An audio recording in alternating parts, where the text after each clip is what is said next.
Hello guys, good morning. Nandito po tayo ngayon sa tabing dagat. Hinihintay ko po yung asawa ko guys, nasa laot. Medyo magandang panahon ngayon. Ayan po guys, mayroon po silang kuha ng isda. Kilala niyo pa po ba ng isda na ito guys? Ito po ay diwit. Diwit ito kung tawagin sa amin dito sa mga Bisaya. Ewan ko kung anong tawag dito sa Tagalog. Dalawa po yung nakukuha ng diwit guys. Isang maliit at isang medyo malaki. Ayan. Ano po ba ang magandang luto sa isda na to? Pwede natin siyang iprito, pwedeng tinula. Pwede rin natin siyang ipinilaw kasi ano to, fresh na fresh ito na isda. Galing pa ito dyan sa dagat guys. So ito guys ay pwede nating gawing tinola at saka prito. At magawa din ako ng kinilaw na isda. Ayan guys. Ayan po, ganyan po siya karami guys. Isang maliit na planggana. Thank you Lord sa blessing ngayong umaga. Ayan na po guys. Magluluto na po tayo. Ayan na po guys ang ating gasya ngayong araw. So, ang una ko pong lutuin guys ay itong tinola.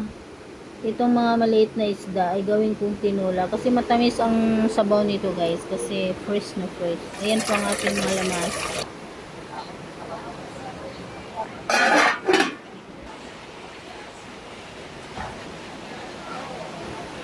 Ito po para sa ating tinola.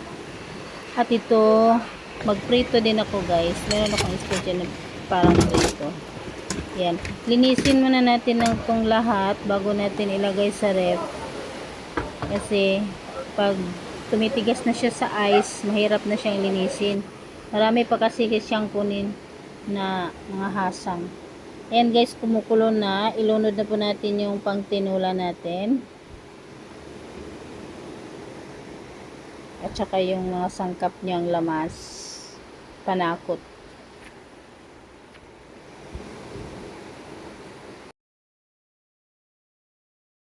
Kunti lang po ang ilagay natin na asin, baka masubra naman ng alat.